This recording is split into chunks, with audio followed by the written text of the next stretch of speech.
Sir కేంద్ర మంత్రి చంద్రబాబు నాయుడు అయ్యే అవకాశాలున్నాయని, అలాగే ముఖ్యమంత్రిని లోకేష్‌ని చేసే అవకాశాలున్నాయని, మొన్న దావోస్‌లో జరిగిన సభలో బ్లూంబర్గ్ అనే పత్రిక కూడా దీని గురించి రాసింది సార్. సో, దాని గురించి ఏంటి సార్? నిజంగానే ఇలా జరిగే అవకాశం ఉందా?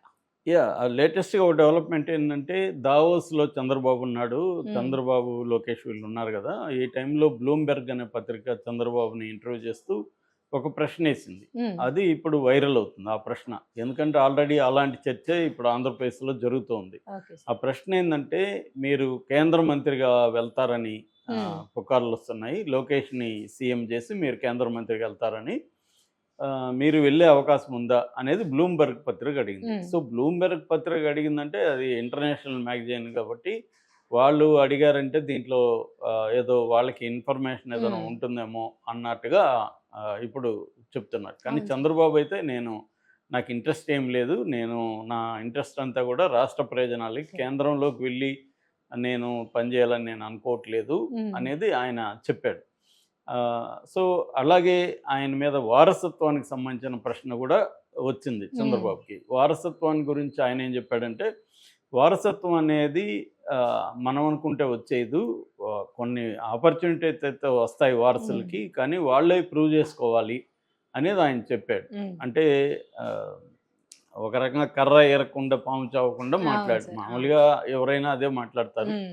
వేరే వాళ్ళ విషయం వచ్చినప్పుడు వారసుల గురించి విమర్శించేవాళ్ళు కూడా తమ దగ్గరికొచ్చేటప్పుడు ఇలాంటి హ్మ్. థియరీసే మాట్లాడతారు. హ్మ్. ఇప్పుడు మోడీ ఏమో ఒక పక్క కాంగ్రెస్ వారసుల గురించి మాట్లాడతాడు. మోడీతో ఉన్న వీళ్ళిద్దరేమో పవన్ హ్మ్. కళ్యాణ్ గాని వీళ్ళేమో వారసులు కాదు వాళ్ళు కూడా ప్రూవ్ చేసుకున్నారు కదా! మన తమ్ముడు, అన్నగా పుట్టడమే నేరమా? వాళ్ళకి హ్మ్. అవకాశాలు ఉండవా? హ్మ్. అనేది మాట్లాడతారు. ఇప్పుడు నిజానికి లోకేష్ వేరే వాళ్ళ మామూలు కుర్రాడైతే ఈ స్థాయికి ఎలా అవును వస్తాడు? సార్. రైట్. ఖచ్చితంగా వారసత్వం ఉంది. పవన్ కళ్యాణ్ ఇంకొకరి పిల్లోడైతే ఈ హ్మ్. స్థాయికి ఎలా వస్తాడు? ఖచ్చితంగా చిరంజీవి వారసత్వం అనేది అక్కడ అవును ఉంది. సార్. క్లియర్‌గా వారసత్వం అనేది పనిచేస్తుంది. ఇది రాజకీయాల్లోనే కాదు, ఇది మిగతా వృత్తుల్లో కూడా డాక్టర్ కొడుకు డాక్టర్ హ్మ్. అవ్వడం ఈజీ, ఐఏఎస్ కొడుకు ఐఏఎస్ అవ్వడం ఈజీ. హ్మ్. ఒక పేద కూలి కొడుకు ఐఏఎస్ అవ్వడం వెరీ అవును డిఫికల్ట్. సార్. సో, అందుకనే మనకి ఇప్పటికి కూడా ప్రైవేట్ సెక్టర్ చూస్తే టాప్ సీఈఓస్ పోస్టులన్నీ కూడా 4 కులాలోళ్ళు ఉంటారు. మీరు కాకపోతే దీని మీద రీసెర్చ్ చేయండి. హ్మ్. 4 కులాలోళ్ళు ఉంటారు ఇప్పటికి కూడా ప్రైవేట్ సెక్టర్‌లో. ఓహ్! గవర్నమెంట్‌లో రిజర్వేషన్ వల్ల హ్మ్. మనకి ఎస్సీలు, ఎస్టీలు, బీసీలు కనిపిస్తున్నారు. హ్మ్. అంబేద్కర్ పుణ్యమా అని. హ్మ్. లేకపోతే గవర్నమెంట్‌లో కూడా ఈ 4, 5 కులాలోళ్ళే ఉండేవాళ్ళు. హ్మ్. సో, అందుకనే రాజకీయాల్లో గానీ, ఆస్తుల విషయంలో గానీ, ప్రైవేట్ సెక్టర్‌లో టాప్ పోస్టుల్లో హ్మ్. గానీ, ఇప్పటికీ 4, 5 కులాల వాళ్ళే అప్పర్ కాస్ట్ వాళ్ళే ఉన్నారంటే హ్మ్. కారణం ఏంటి? సమాజంలో వారసత్వం అనేది వాళ్ళకే ఉపయోగపడుతుంది. హ్మ్. ఇప్పుడు 'చిరంజీవి' ఫ్యామిలీలో దాదాపు 10 మంది హీరోలు కావడానికి చిరంజీవి చిరంజీవి కారణం. కాదు. అవును సార్. ఆయన కూడా మొన్న అన్నాడుగా, హ్మ్. నేను గర్వంగా ఉన్నది నాకెంతమందిని నేను హ్మ్. చేశానని. అంటే ఈయన లేకపోతే వాళ్ళు కారనే గదా! ఆయన ఒప్పుకున్నట్టే గదా! అవును సార్. సో, అలాగా మొత్తానికి చంద్రబాబు ఏదో కన్విన్స్ చేసుకున్నాడు. ఇప్పుడిక్కడ సమస్య ఏందంటే కొత్త థియరీ వస్తుంది. మొన్నటి వరకు ఏందంటే లోకేష్‌ని డిప్యూటీ సీఎం హ్మ్. చేయాలి అనే డిమాండ్‌లు మనకి మొదలైనాయి. అది మహాసేన్ రాజేష్ నుంచి ఓపెన్‌గా మొదలైంది. అక్కడి హ్మ్. నుంచి శ్రీనివాసరెడ్డి పాలిట్ బ్యూరో మెంబరు. దాని తర్వాత Somireddy Chandrasekhar Reddy ex minister politburo member. తర్వాత వర్మ పిఠాపురంలో తెలుగుదేశం నాయకుడు. తర్వాత ఆదిరెడ్డి వాసు ఎమ్మెల్యే హ్మ్. రాజమండ్రి అర్బను. ఆహ్, ఫైనల్‌గా చంద్రబాబు ముందే దావోస్‌లోని టీజీ భరత్ మంత్రి. హ్మ్. ఆయనతో సహా అందరూ గూడా డిప్యూటీ సీఎం చేయాలనేది ఒక డిమాండ్ ఓవరాల్‌గా ఇనబడింది. హ్మ్. అయితే దీనికి కౌంటర్‌గా జనసేనోళ్ళు గూడా తీవ్రంగా మాట్లాడడం మొదలుపెట్టారు. డిప్యూటీ సీఎం చేయండి మాకు అభ్యంతరం లేదు. కానీ మా వాడిని సీఎం చేయండి. ఎందుకంటే 2.5 సంవత్సరం చంద్రబాబు ఉంటే 2.5 సంవత్సరం పవన్ పవన్ కళ్యాణ్ కళ్యాణ్. సీఎంగా హ్మ్. ఉండాలి. చంద్రబాబుని మరి గవర్నర్‌కి పంపిస్తారా? వైస్ ప్రెసిడెంట్‌కి పంపిస్తారా? కేంద్ర మంత్రికి పంపిస్తారా? మీ ఇష్టం. హ్మ్. అన్నట్టుగా వాళ్ళు ఓపెన్‌గానే కిరణ్ రాయల్ గూడా మొన్న తిరుపతి లీడరు ఆయన గూడా మాట్లాడాడు. హ్మ్. ఓపెన్‌గానే జనసేనోళ్ళు మాట్లాడుతాం. దీంతో ఒక్కసారిగా ప్రాబ్లమ్ అయిపోయింది. అంటే ఈ 2 పార్టీల మధ్య గొడవలు జరుగుతున్నాయని. దాంతో పవన్ కళ్యాణ్ ప్రెజర్ చేసినట్టుగా చెప్తున్నారు. దాంతో హ్మ్. చంద్రబాబు తమ ఇక్కడ పార్టీ నాయకులకు చెప్పారు. సో, అధిష్టాన వర్గం నుంచి అంటే పార్టీ ఆఫీస్ నుంచి హ్మ్.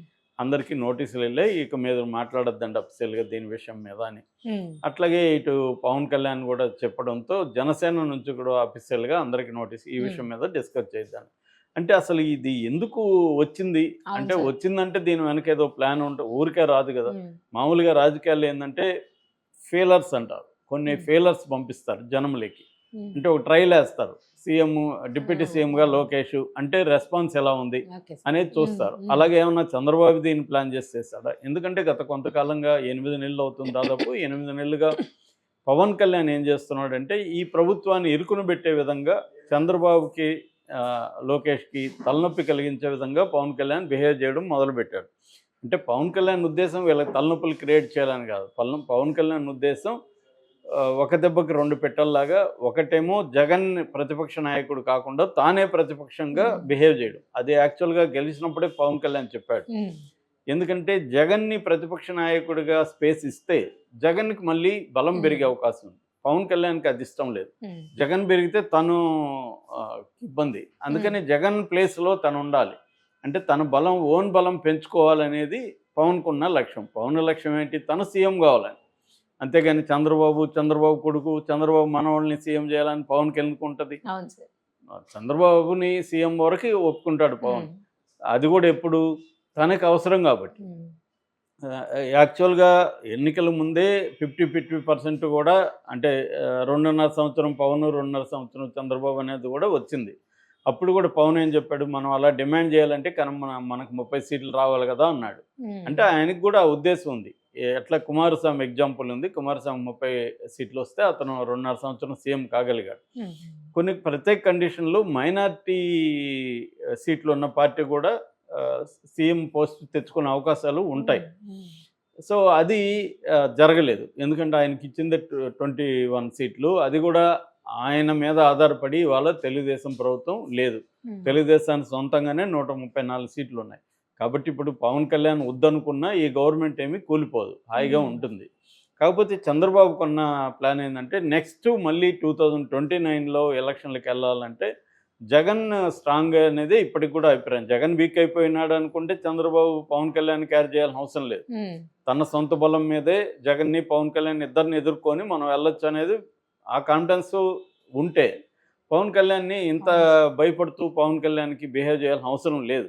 కానీ చంద్రబాబుకి ఆ కాన్ఫిడెన్స్ లేదు. మనం తెలుగుదేశం మీడియాను చూస్తే కూడా ఇప్పటికీ జగన్ని వీళ్ళే ఫోకస్ చేసి అతన్ని ఎంతసేపు జగన్ ఒక ఫియర్ని క్రియేట్ చేస్తున్నారు. సో లోకేష్ కూడా మళ్ళీ జగనే సీఎం కాడని గ్యారంటీ అడుగుతున్నారు. ఇవన్నీ మాట్లాడుతున్నాడంటేనే ఇంకా జగన్కి బలం ఉందని. ఎందుకంటే జగన్కి 40% ఓట్లు వచ్చాయి. వీళ్ళు చెప్పిన హామీలు ఇచ్చిన అవన్నీ నెరవేర్చే పరిస్థితి లేదు, డబ్బు లేదు. సో రెండోది బీజేపీ మీద డిపెండ్ అవుతామా లేదో తెలియదు. బీజేపీ స్ట్రాటజీ ఎలా ఉంటుందో తెలియదు. ఇవన్నీ చంద్రబాబు భయం అయితే ఉంది. అందుకని ఒకటి, తాను మళ్ళీ గెలవాలంటే చంద్రబాబు బీజేపీతో జనసేనతో వెళ్ళాలి, పొత్తుండాలి. 2, రేపొద్దున జగన్ని కంప్లీట్గా వీకెండ్ చేయాలంటే కూడా బీజేపీ సహాయం కావాలి. అట్లాగే రేపు పొరపాటున మళ్ళీ ఓడిపోతే అక్కడ జగన్ బీజేపీతో కలిసి వాళ్ళు ఉన్నారనుకో, రేపొద్దున కేసుల్లో కూడా ఇబ్బంది అవుతుంది. తనకి ఇబ్బంది, లోకేష్కి ఇబ్బంది. ఇవన్నీ దృష్టిలో పెట్టుకొని చంద్రబాబు ఏం చేస్తున్నాడంటే పవన్ కళ్యాణ్ని భరించాలి మనం అనేది చంద్రబాబుకు ఉంది.